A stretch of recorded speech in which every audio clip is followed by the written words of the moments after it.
We got the real jam going down. Welcome to the Space Jam. Here's your chance. Do your dance at the Space Jam. What's up? Alpha's your boy, Alpha's Zelmae, coming back to you to talk a little bit about Space Jam: A New Legacy, starred by Cheadle, LeBron James. We're going to talk about the good, the bad, and ultimately tell you where I came up with my overall thoughts, which is, I'll tell you early, spoiler, it's a movie 30-year-olds think kids would like. Let me break it down.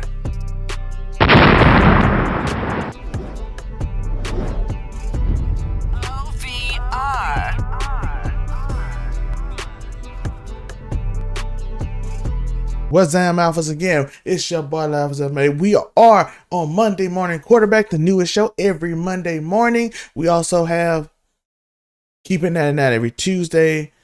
Every Thursday, we have What's 299. Those are two podcasts. On Fridays, we have Backseat Gaming Fridays. And through the week, we'll have stories on big news that happen throughout the week. And Do You Hear Me will be on Fridays as well with Unico William, my co-host, that will be on most of the podcasts. So be on the lookout for that. But today, we are talking about LeBron James' new movie selling $35 million first week. And we're going to talk about Space Jam: New Legacy. We're going to talk about the good first. The good. Fun movie for a while. It was fun. I felt like an hour and 20 minutes of it was fun. It was entertaining. It gave me what I said called old school vibes. It gave me that 90s vibes a little bit, but tried to do a new twist on it. A little bit of good, a little bit of bad in that. Cheadle was amazing in this movie. Cheadle sold his character very well. Spoiler alert, he is AI. G. He's a G, but he did great in this movie. I think Cheadle was one of the biggest things in this movie. He sold this insecure AI character very well. And it was believable to me. Clearly probably the best actor in this movie, but he sold it well. Great voice acting. Zendaya, everybody who it was Bugs. I didn't feel off. Didn't feel like something was wrong listening to it. I didn't notice like, oh, that's not who that was. Even with Lola Bunny, like I said, Zendaya did amazing. Daffy, Bugs, WB always pulls them off very well. So I had no gripes about them. So that is great. Voice acting was a big thing. Got a little nostalgia. I know my boy Joe, he gonna be on the podcast tomorrow telling y'all how he smiled throughout the whole movie, and it did give you that sense of nostalgia, especially for someone 30 years old, which is going to go into my overall look at it. A movie that 30-year-olds generally think kids will like. That's where I got it from. It was a little nostalgic. It's good to see Bugs back on the big screen. No Tom and Jerry was on it, but they wasn't in this movie. Roadrunner, all those classic characters. Tasmanian Devil, I wish he got more run in the movie, but he gave me a nostalgia feel. The best thing about the movie, the visuals. It wasn't nothing that looked off. It was a lot of CGI, a lot of other stuff, but it felt like it fit. It felt like it fit in the movie. It felt like it was necessary. It felt great. It was, some people might say it looked like visual vomit, but it's for kids. So we're going to excuse that part. Now that kid excuse, we're going to talk about that in a minute, and I'm going to go over that. But for kids, it was amazing. It did everything. Colorful backgrounds, colorful look, nice CGI. Nothing felt outdated. And overall, I felt like the movie was a great idea. I'm going to go over what I didn't like soon, but overall, I felt like the movie was a great idea. It was a movie that had a lot of things in it, especially Dom Game. Dom, if you don't know, is the kid that is LeBron's son. He is, we're going to give a little spoilers. We ain't giving a lot of spoilers, but he's a video game editor. He makes video games, and he created a dope game. And the idea of the game, the the idea of AI done Cheadle's character is amazing. That is an amazing character in this, and I think all of those ideas. I think the way they played the game. I think the way it fit Looney Tunes was great. You know what I mean? The way it fit Looney Tunes, the way he created the game, and the way they played the game and the actual basketball game fit Looney Tunes style. It was crazy. It was zany. It was fun. I felt like the ideas were great. And ultimately, I got to tell you the bad. And I feel like a lot of LeBron James fans or 30-year-olds tried to make this excuse that, oh, it's a kid's movie. You wasn't supposed to be complex. It wasn't supposed to be this and that. But I just watched Boss Baby. We're not doing a review on Boss Baby. And I didn't feel some of the stuff I felt in this movie. I watched Moana. My nephew makes me watch these movies. And I didn't feel the same level that I'm going to talk about. But we're going to get in there. So that excuse that this is a kid's movie, so you got to just forgive everything, is insane to me. It's a horrible excuse. It means you probably didn't really like the movie, but you want to excuse it because it's LeBron. And nothing wrong with that. You're a fan, and I appreciate that. And I'm pretty sure LeBron does too. Support the brother and do what you got to do. But we got to be honest. The biggest problem with the movie, it was too long. It was way too long. I asked some kids in the barbershop. They said they watched it. Even the ones that some kids didn't like it. Some kids loved it. Some kids like they was on their phone. Some kids believed some other stuff. But the one consensus I got was the movie was way too long. You could have shaved 30 minutes off this movie and it would have been amazing. It would have been incredible. It would have been an incredible film. And I'm going to go into what they could have shaved off in a minute. The next problem, it doesn't live up to the original. Why do I say it doesn't live up to the original?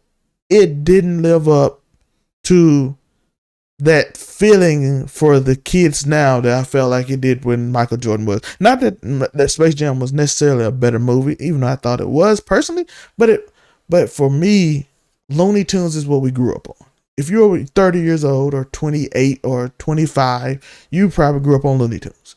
These kids don't. I talked to those kids, they were like, did you care about Bugs? They're like, not really. People, they don't care about that group as much as they did.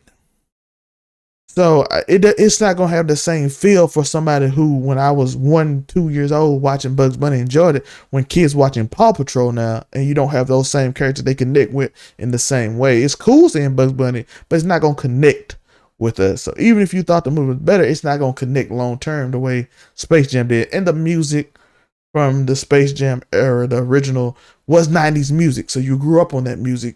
It was the best artist from the 90s. So you connected. This movie had more of a traditional, what you put in a fun movie, right? It's more of a traditional set. It's not like, oh, we're finna get this classic and this classic and this classic and put the best soundtrack. It's like, they just put songs that fit. And so it's not going to give it nostalgia feel. So it doesn't live up to the original. Too much cringe. Like I said earlier, Boss Baby, Moana, all those movies were they had cringy moments for adults, but I felt like it was cringy moments for kids. I felt like WB was basically vomiting all their successes from 2010 and below, because I didn't see none from recent. Outside of like maybe Superman and them, but those are older too. Like the versions they used were older. I saw The Mask. I saw I think the only one they have new is like Kong and Iron Giant. That's like the only thing they can brag about. So I think that was a problem. It was too much cringe. It was too much showboating. But to be honest with you, I think that's probably, I kind of enjoyed it too, but at times it was felt overdone. I'm not talking about the basketball game. If you watch the basketball game, the basketball game part was fine, but I felt like they was like, look what we did too much. And I don't feel like a lot of kids cared. So we're going to think about the kids. I don't think they cared about movies they never seen. Like, I don't think the kids recognized half of those characters. They don't recognize The Mask. They don't recognize that old style Batman, but it was kind of cool for an older person to see. But I think it still was kind of, even for an older person, kind of like, okay, we get it. WB made this. WB made it. Okay. And then last but not least, pointless storytelling. This is where spoilers come in. We're going to try to get through this quick. This goes to the point where you can shave off 30 minutes. The storyline of spoilers, by the way, give you time to get off. Storyline wise, they did a great job for an hour and 20 minutes. I'm gonna say that again.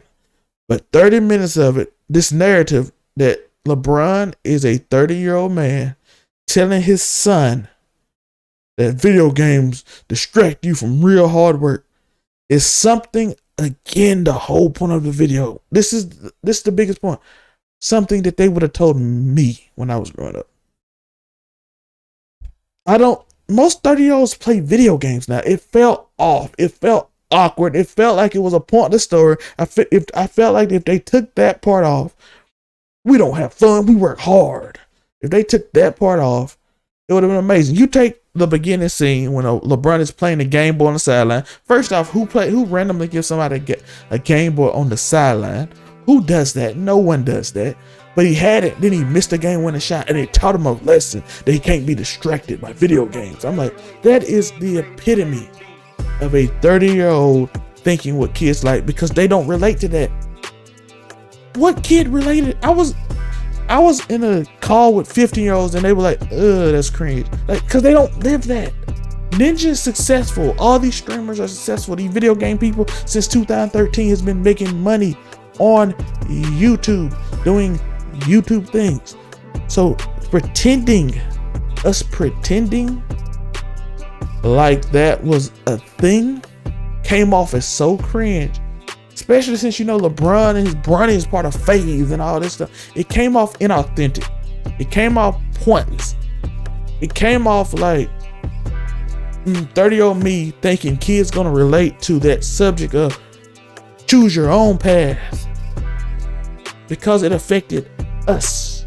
Most people my age had, you're gonna have to be this, and you have to do this in school, you gotta do this and this to succeed.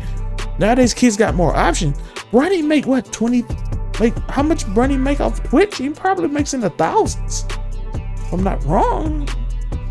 FaZe probably sets him up with stuff too. Like Bronny, like the idea that gaming is so, oh my god, you had to work hard and be yourself and stuff, is kind of an outdated thought. It's like, this is what I had as a child, and that's why I think kids like it. Even though I see a lot that the kids like, but again, it's too long. That part came off as cringy because it came off inauthentic, and it was pointless. You shave that 30 minutes off, you have a great movie. I don't hate this movie like most people. Oh my god, I'm not thinking of it as a cinematic masterpiece. It's doing what it's supposed to do. It's supposed to have fun, great game with cool abilities and cool gamemanship, and Bugs Bunny being funny and hilarious. But some stuff, even the part with Bugs and LeBron arguing over fun versus this, came off as cringe. You take that 30 minutes off, maybe even put a better storyline. Maybe Dom was cheating in a game when he turned up the stats. You could have had him cheat and turn up his stats, and LeBron like, you can't shortcut to being a video game designer if you want to be a video game designer. And have something like that instead of having this contrived story that felt outdated. Like, I would have believed LeBron if you're like, you can't cheat success, you gotta work hard. But then he'd be like, I want to have fun too, and I don't want to take it serious. And they could have came to a medium. Instead, it came off as some 90s idea of old thing. And that's my biggest problem with the movie. It wasn't the worst movie ever, as some people said, not, but it wasn't good. It wasn't great. It wasn't good to me as a 30-year-old. It might have been good to a kid though, because I get the points that a kid like. But I don't think it was even great for a kid, because again, every kid unanimously I talked to thought it was too long. But that's my little group that I serve. Tell me your experiences in the comments below. Like and subscribe, and tell me what your thoughts in the below. Tell me, did your kids enjoy it for the whole time? Did they think it was too long or whatever? Did you think it was too long? Tell me your thoughts in the comments. Remember to like and subscribe. And it's your boy La Alpha. Come back, because next week we will be back with another Monday morning quarterback, and we got the other shows, so be sure to be there for it. And I love you. Peace. Fly right past you, been running it up since last year.